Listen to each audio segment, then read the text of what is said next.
Hi friends, ಇವತ್ತು ಏನು state level preparatory exam ನಡೀತು ಮ್ಯಾಥಮೆಟಿಕ್ಸು. ಆ ಕ್ವಶನ್ ಪೇಪರ್ನ ಸಾಲ್ವ್ ಮಾಡೋಣ ಈಗ. ಸೊ ಫಸ್ಟ್ ಕ್ವಶನ್ ಏನಿದೆ ನೋಡಿ, ಪಿ ಆಫ್ ಎಕ್ಸ್ ಏನಂತ ಕೊಟ್ಟಿದ್ದಾರೆ, x square minus x cube plus 2x plus 1 ಬಹುಪದೋಕ್ತಿಯ ಡಿಗ್ರಿ ಅಥವಾ ಮಹತ್ತಮ ಘಾತ ಅಂತ ಕೇಳ್ತಾ ಇದ್ದಾರೆ. ಓಕೆನಾ? ಸೊ ಅಂದರೆ ಡಿಗ್ರಿ ಫೈಂಡ್ ಔಟ್ ಮಾಡಬೇಕಂತ ಹೇಳ್ತಿದ್ದಾರೆ. ಸೊ ಇಲ್ಲಿ ಹೈಯೆಸ್ಟ್ ಪವರ್ ಏನಿದೆ ನೋಡಿ, ಸೊ ಹೆಚ್ಚಿನ ಘಾತ ಏನೈತೆ, 3 ಇದೆ, 3 ಇದೆ, ಹೌದಾ? ಸೊ ಹಂಗಾಗಿ ಆಪ್ಷನ್ನು ಬಿ ಅಂತಕ್ಕಂಥದ್ದು ಏನಾಯ್ತು ನಮಗೆ ಇಲ್ಲಿ ಕರೆಕ್ಟ್ ಆನ್ಸರ್ ಆಗುತ್ತೆ. So option B. ಓಕೆನಾ? ಸೊ ನೆಕ್ಸ್ಟ್ ಸೆಕೆಂಡ್ ಕ್ವಶನ್ ನೋಡೋಣ. ಸೆಕೆಂಡ್ ಕ್ವಶನ್ ಏನಿದೆ, 2, x, 12 ಇವು ಸಮಾಂತರ ಶ್ರೇಣಿಯಲ್ಲಿದ್ದರೆ, ಅಂದರೆ ಅರ್ಥಮೆಟಿಕ್ ಪ್ರೋಗ್ರೆಷನಲ್ಲಿದ್ದರೆ ಎಕ್ಸ್ನ ಬೆಲೆಯು ಅಂತ ಕೇಳ್ತಿದೆ. ಓಕೆನಾ? ಸೊ ಅರ್ಥಮೆಟಿಕ್ ಪ್ರೋಗ್ರೆಷನ್ ಈ ಸಮಾಂತರ ಶ್ರೇಣಿನಲ್ಲಿರಬೇಕಂದ್ರೆ ಎರಡು ಪದಗಳ ವ್ಯತ್ಯಾಸ ಏನಾಗಿರಬೇಕು, ನಮಗೆ ಸೇಮ್ ಇರಬೇಕು, ಅದು ಕಾಮನ್ ಡಿಫರೆನ್ಸ್ ಸೇಮ್ ಇರಬೇಕು. ಸೊ ಅಂದರೆ second term minus first term, ಎರಡನೇ ಪದ ಮೈನಸ್ ಮೊದಲನೇ ಪದ. ಹಂಗಂದರೆ ಎಕ್ಸ್ ಮೈನಸ್ 2 ಅಂತಕ್ಕಂಥದ್ದು ಯಾವ್ದು ಈಕ್ವಲ್ ಇರಬೇಕು, third term minus second term, ಅಂದರೆ ಮೂರನೇ ಪದ ಮೈನಸ್ ಎರಡನೇ ಪದಕ್ಕೆ ಏನಾಗಿರಬೇಕು, ಈಕ್ವಲ್ ಆಗಿರಬೇಕು. ಸೊ ಈ ಮೈನಸ್ ಎಕ್ಸ್ನ ಈ ಕಡೆ ಶಿಫ್ಟ್ ಮಾಡ್ಕೊಂಡ್ರೆ ಏನಾಯಿತು, ಪ್ಲಸ್ ಎಕ್ಸ್ ಆಯಿತು. ಸೊ ಈ 12 ಹಂಗೆ ಬರೆಯೋಣ. ಈ -2 ಈ ಕಡೆ ಬಂದರೆ ಏನಾಯಿತು, +2 ಆಯಿತು. ಎಕ್ಸ್ ಪ್ಲಸ್ ಎಕ್ಸ್ ಅಂದರೆ ಏನಾಗುತ್ತೆ, 2x ಆಗುತ್ತೆ. ಈಸ್ ಈಕ್ವಲ್ ಟು 12 + 2 ಅಂದರೆ ಎಷ್ಟಾಯಿತು, 14 ಆಯಿತು. ಸೊ ಹಂಗಂದರೆ 2x ಈಸ್ ಈಕ್ವಲ್ ಟು 14 ಅಂದರೆ ಎಕ್ಸ್ ಏನಾಗುತ್ತೆ, 14/2 ಆಯಿತು. So 2 1s 2 7s. ಸೊ ಹಂಗಂದರೆ ಎಕ್ಸ್ ವ್ಯಾಲ್ಯೂ ನಮಗೆ 7 ಅಂತ ಗೊತ್ತಾಯಿತು. ಓಕೆನಾ? ಸೊ ಆಪ್ಷನ್ನು ನೋಡೋಣ. ಆಪ್ಷನ್ ಏನೆಲ್ಲ ಇದೆ ನಮಗೆ, ಆಪ್ಷನ್ ಎ ಅಂತಕ್ಕಂಥದ್ದು 7 ಅಂತ ಕೊಟ್ಟಿದ್ದಾರೆ. ಸೊ ಆಪ್ಷನ್ ಎ ಅನ್ನೋದು ಕರೆಕ್ಟ್ ಆಯ್ತು. Okay, option A. So next third question ನೋಡೋಣ. ತರ್ಡ್ ಕ್ವಶನ್ ಏನಿದೆ ನೋಡಿ, a1x plus b1y plus c1 is equal to 0 ಮತ್ತು a2x plus b2y plus c2 is equal to 0. ಈ ರೇಖಾತ್ಮಕ ಸಮೀಕರಣಗಳ ಜೋಡಿಯಲ್ಲಿ a1/a2 is equal to b1/b2 and that is not equal to c1/c2 ಆದರೆ ಅವುಗಳ ನಕ್ಷಾರೂಪದ ಪ್ರತಿನಿಧಿಸುವಿಕೆಯು ಅಂತ ಕೇಳ್ತಿದ್ದೇನೆ. ಓಕೆನಾ? ಸೊ ಅಂದರೆ ಗ್ರಾಫಿಕಲ್ ರೆಪ್ರೆಸೆಂಟೇಷನ್ ಕೇಳ್ತಿದ್ದೇನೆ. ಸೊ ಯಾವ ಥರ ಒಂದು ಲೈನ್ಸ್ ಇರ್ತವೆ ಅಂತ.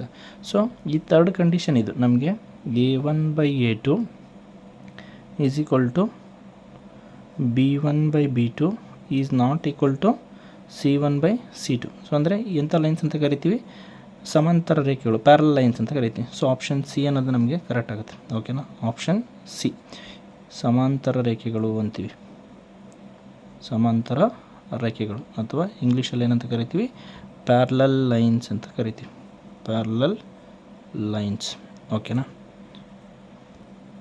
ಸೊ ನೆಕ್ಸ್ಟ್ ಫೋರ್ತ್ ಕ್ವಶನ್ ನೋಡೋಣ. ಫೋರ್ತ್ ಕ್ವಶನ್ ಏನಿದೆ, ತ್ರಿಜ್ಯ r ಮಾನಗಳನ್ನು ಹೊಂದಿರುವ ಗೋಳದ ಘನಫಲವನ್ನು v ಕಂಡುಹಿಡಿಯುವ ಸೂತ್ರವು ಅಂತೆ. ಓಕೆ, ಸೊ ತ್ರಿಜ್ಯ ಅಂದರೆ ಇಲ್ಲಿ ರೇಡಿಯಸ್. ಸೊ ರೇಡಿಯಸ್ ಏನಂತ ಹೇಳಿದ್ದಾರೆ, r ಅಂತ ಹೇಳಿದ್ದಾರೆ. ಸೊ ಗೋಳದ ಘನಫಲ ಅಂದರೆ ವಾಲ್ಯೂಮ್ ಆಫ್ ದ ಸ್ಪಿಯರ್ ಅಂತ ಅರ್ಥ. So okay, volume of the ಸ್ಪಿಯರ್ನ ಫೈಂಡ್ ಔಟ್ ಮಾಡಬೇಕು. ಸೊ ಗೋಳದ ಘನಫಲನ ಏನಂತ, ವಾಲ್ಯೂಮ್ ಆಫ್ ದ ಸ್ಪಿಯರ್ನ ವಿ ಅಂತ ಇಂಡಿಕೇಟ್ ಮಾಡ್ತೀವಿ. ಸೊ ಅದಕ್ಕೆ ಫಾರ್ಮುಲಾ ಏನು, 4/3πr³. ಓಕೆ, ಸೊ ಅದು ಆಪ್ಷನ್ ಬಿನಲ್ಲಿ ಕೊಟ್ಟಿದ್ದಾನೆ. V is equal to 4/3πr³ ಘನಮಾನಗಳು, ಕ್ಯೂಬಿಕ್ ಯೂನಿಟ್ಸ್ ಅಂತ ಕರಿತೀವಿ. ಸೊ ಹಂಗಾಗಿ ನಮಗೆ ಆಪ್ಷನ್ನು ಬಿ ಅಂತಕ್ಕಂಥದ್ದು ಏನಾಗುತ್ತೆ ಇಲ್ಲಿ ಕರೆಕ್ಟ್ ಆಗುತ್ತೆ. ಓಕೆನಾ? ಸೊ ನೆಕ್ಸ್ಟ್ ಕ್ವಶನ್ ನಂಬರ್ 5 ನೋಡೋಣ. ಒಂದು ಪ್ರಯೋಗದ ಎಲ್ಲ ಪ್ರಾಥಮಿಕ ಘಟನೆಗಳ ಸಂಭವನೀಯತೆಗಳ ಮೊತ್ತ ಅಂತ, ಅಂದರೆ the probability of sum of all the events ಅಂತ ಅರ್ಥ. ಓಕೆನಾ? ಸೊ ಯಾವಾಗಲೂ ಪ್ರೊಬಾಬಿಲಿಟಿ ನಮಗೆ 1 ಇರುತ್ತೆ, ಎಲ್ಲ ಒಂದು ಈವೆಂಟ್ಗಳದ್ದು ಪ್ರೊಬಾಬಿಲಿಟಿನ ಆ್ಯಡ್ ಮಾಡ್ತಾ ಹೋದರೆ, ಹೌದಾ?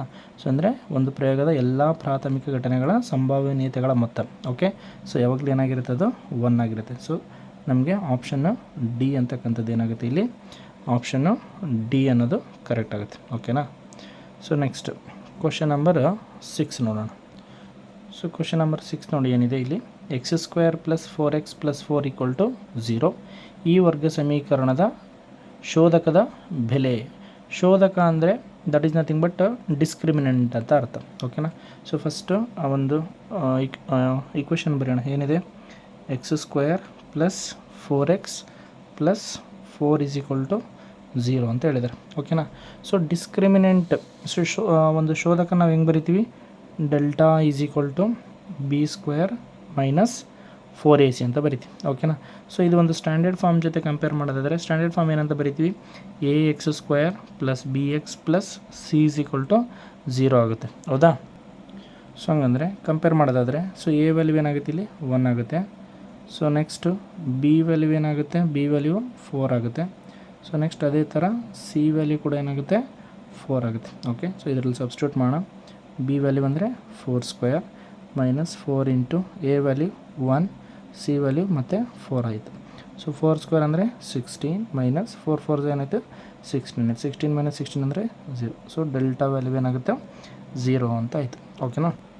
ಸೊ ಇಲ್ಲಿ ನೋಡೋದಾದರೆ ನಮಗೆ ಆಪ್ಷನ್ನು ಎನಲ್ಲಿ 0 ಅಂತ ಕೊಟ್ಟಿದ್ದಾನೆ. ಸೊ ಹಂಗಾಗಿ ಆಪ್ಷನ್ ಎ ಅಂತಕ್ಕಂಥದ್ದು ಕರೆಕ್ಟ್ ಆಯ್ತು ಇಲ್ಲಿ. ಓಕೆನಾ. ಆಪ್ಷನ್ ಎ ಅನ್ನೋದು correct. So next 7th question ನೋಡೋಣ. ಸೊ 7th ಕ್ವಶನ್ ನೋಡಿ ಏನಿದೆ, ಕೊಟ್ಟಿರುವ ಚಿತ್ರದಲ್ಲಿ ಓ ಕೇಂದ್ರವುಳ್ಳ ವೃತ್ತಕ್ಕೆ ಪಿ ಕ್ಯೂ ಸ್ಪರ್ಶಕವಾಗಿದೆ. ಅಂದರೆ ಪಿ ಕ್ಯೂ ಅನ್ನೋದು ಟ್ಯಾಂಜೆಂಟ್ ಅಂತ ಹೇಳ್ತಿದ್ದಾರೆ. ಸೊ ಪಿ ಕ್ಯೂ ಕೊಟ್ಟಿದ್ದಾರೆ, ಇಲ್ಲಿ ಟ್ಯಾಂಜೆಂಟ್ ಅಂತ ಹೇಳ್ತಿದ್ದಾರೆ. ಆ್ಯಂಗಲ್ ಬಿ ಎ ಕ್ಯೂ ಎಷ್ಟು ಕೊಟ್ಟಿದ್ದಾರೆ, ಬಿ ಎ ಕ್ಯೂ ಅನ್ನೋದು 55 ಡಿಗ್ರಿ ಕೊಟ್ಟಿದ್ದಾರೆ. ಆದರೆ ಆ್ಯಂಗಲ್ ಬಿ ಒ ಎನ ಅಳತೆಯು ಅಂತ ಕೇಳ್ತಿದ್ದಾರೆ. ಓಕೆನಾ. ಸೊ ಈ ಡಯಾಗ್ರಾಮ್ನ ಇನ್ನೊಂದು ಸರಿ ಬರ್ಕೊಳ್ಳೋಣ ನಾವು. ಓಕೆ. ಸೊ ಆ ಡಯಾಗ್ರಾಮ್ ಬರ್ಕೊಂಡಿದ್ದೀವಿ ಈಗ. ಸೊ ಇಲ್ಲಿ ಏನು ಹೇಳಿದರೆ ಆ್ಯಂಗಲ್ ಬಿ ಎ ಕ್ಯೂ ಅನ್ನೋದು 55 ಡಿಗ್ರಿ ಅಂತ ಕೊಟ್ಟಿದ್ದಾರೆ. ಸೊ ಇಲ್ಲಿ ಪಿ ಕ್ಯೂ ಅನ್ನೋದೇನು ಟ್ಯಾಂಜೆಂಟ್, ಸ್ಪರ್ಶಕ ಅಂತ ಹೇಳಿದ್ದಾರೆ. ಹೌದಾ. ಸೊ ಒ ಎ ಅನ್ನೋದೇನು ರೇಡಿಯಸ್, ಸೊ ತ್ರಿಜ್ಯ ಅಂತ ಕರಿತೀವಿ. ಸೊ ತ್ರಿಜ್ಯ ರೇಡಿಯಸ್ ಯಾವಾಗಲೂ ಈ ಒಂದು ಸ್ಪರ್ಶಕ ಟ್ಯಾಂಜೆಂಟ್ಗೆ ಯಾವಾಗಲೂ ಲಂಬವಾಗಿರುತ್ತೆ, 90 ಡಿಗ್ರಿ ಇರುತ್ತೆ. So perpendicular. ಹೌದಾ. ಸೊ ಈ ಆ್ಯಂಗಲ್ ಎಷ್ಟಿರುತ್ತೆ, ನಮಗೆ 90 ಡಿಗ್ರಿ ಇರುತ್ತೆ. ಬಟ್ ಈ ಆ್ಯಂಗಲ್ ಆಲ್ರೆಡಿ ಏನಂತ ಹೇಳಿದರೆ 55 ಡಿಗ್ರಿ ಅಂತ ಹೇಳಿದ್ದಾರೆ. ಹೌದಾ. ಸೊ 55 ಡಿಗ್ರಿ ಅಂದರೆ ರಿಮೈನಿಂಗ್ ಆ್ಯಂಗಲ್ ಎಷ್ಟಿರ್ಬೇಕು, ನಮಗೆ 35 ಡಿಗ್ರಿ ಇರಬೇಕು. ಹೌದಾ. ಸೊ ಒ ಎ ಅನ್ನೋದು ರೇಡಿಯಸ್ಸು, ನೆಕ್ಸ್ಟ್ ಒ ಬಿ ಅನ್ನೋದು ಕೂಡ ರೇಡಿಯಸ್. ಓಕೆನಾ. ಸೊ ಇಲ್ಲಿ ಈ ಆ್ಯಂಗಲ್ 35 ಇದೆ ಅಂದರೆ ಸೊ ಈ ಆ್ಯಂಗಲ್ ಕೂಡ ಎಷ್ಟಿರುತ್ತೆ, ನಮಗೆ 35ನೇ ಇರುತ್ತೆ. ಸೊ ಈಗ ಎ ಒ ಬಿ ಅನ್ನೋದೊಂದು ಟ್ರಯಾಂಗಲ್ ಆಯಿತು. ಸೊ ಇದು 35 ಇದೆ, ಇದು 35 ಇದೆ. ರಿಮೈನಿಂಗ್ ಆ್ಯಂಗಲ್ ಎಷ್ಟಿದೆ ಅಂತ ಚೆಕ್ ಮಾಡೋಣ. ಓಕೆನಾ. ಸೊ ಒಂದು ಟ್ರಯಾಂಗಲಲ್ಲಿ ನಮಗೆ 180 sum of the triangles sum of the angles of a triangle ಎಷ್ಟು ಬರಬೇಕು, 180 ಡಿಗ್ರಿ ಬರಬೇಕು. ಹೌದಾ. ಸೊ ಈಗ ಆಲ್ರೆಡಿ 35 ಎರಡು ಗೊತ್ತಿದೆ. ಸೊ ಅವೆರಡನ್ನು ಮೈನಸ್ ಮಾಡೋಣ. 180 - 35 - 35. ಸೊ ಹಂಗಂದರೆ 180 - 35 ಅಂದರೆ 70 ಆಯಿತು. 180ನಲ್ಲಿ 70 ಹೋದರೆ 110 ಡಿಗ್ರಿ. ಸೊ ಅಂದರೆ ಆ್ಯಂಗಲ್ ಬಿ ಒ ಎ ಎಷ್ಟಿರಬೇಕಿದು, 110 ಡಿಗ್ರಿ ಇರಬೇಕು. ಸೊ ನೋಡೋಣ ಆಪ್ಷನ್ನು. ಆಪ್ಷನ್ ಸಿ ಇದೆ, 110 degree. So therefore option C is correct. ಓಕೆನಾ. ಸೊ ನೆಕ್ಸ್ಟ್ 8th ಕ್ವಶನ್ ನೋಡಿ. 8th ಕ್ವಶನ್ ಏನಿದೆ, ಮೂಲ ಬಿಂದು 0,0 ಅಂದರೆ ಆರಿಜಿನ್ ಕೊಟ್ಟಿದ್ದಾರೆ. ಆರಿಜಿನಿಂದ ಪಿ ಆಫ್ ಎ, ಬಿ ಬಿಂದುವಿಗೆ ಇರುವ ದೂರ. ಓಕೆನಾ. ಸೊ ಅಂದರೆ ಆರಿಜಿನಿಂದ ಒಂದು ಪಾಯಿಂಟ್, ಸಪೋಸ್ ಒಂದು ಡಯಾಗ್ರಾಮ್ ಬರೆಯೋದಾದರೆ ಇದು ಆರಿಜಿನ್ ಅಂತ ಅಂದ್ಕೊಳ್ಳೋಣ. ಸೊ ಇದು ಒಂದು ಪಾಯಿಂಟು ಪಿ ಅಂತ ಕೊಟ್ಟಿದ್ದಾನೆ. ಸೊ ಅದಕ್ಕೆ ಎ, ಬಿ ಕೋಆರ್ಡಿನೇಟ್ಸ್ ಕೊಟ್ಟಿದ್ದಾನೆ. ಸೊ ಒ ಇಂದ ಪಿಗೆ ಎಷ್ಟು ಡಿಸ್ಟೆನ್ಸ್ ಇದೆ, ದೂರ ಇದೆ ಅಂತ ಕೇಳಿದ್ದಾನೆ. ಹೌದಾ. ಸೊ ಇದಕ್ಕೆ ಫಾರ್ಮುಲಾ ಏನು ಬರೀತೀವಿ, ಒ ಪಿ = ಸೊ ಆರಿಜಿನ್ದು ಕೋಆರ್ಡಿನೇಟ್ಸ್ ಏನು 0,0. ಸೊ ಹಂಗಂದ್ರೆ ಏನಂತ ಬರೀಬೋದು, a - 0² + b - 0². ಸೊ ಹಂಗಂದರೆ a - 0² ಅಂದರೆ ಏನಾಯಿತು, a² + b - 0 ಅಂದರೆ b² ಆಯಿತು. ಸೊ ಒ ಇಂದ ಪಿಗೆ ಇರ್ತಕ್ಕಂಥ ಡಿಸ್ಟೆನ್ಸ್ ಇದೆ. ಸೊ ಆಪ್ಷನ್ ಡಿ ಅನ್ನೋದು ಏನೈತಿ ಇಲ್ಲಿ ಕರೆಕ್ಟ್ ಆನ್ಸರ್ ಆಯ್ತು ನಮಗೆ. So option D. ಓಕೆನಾ. Thank you.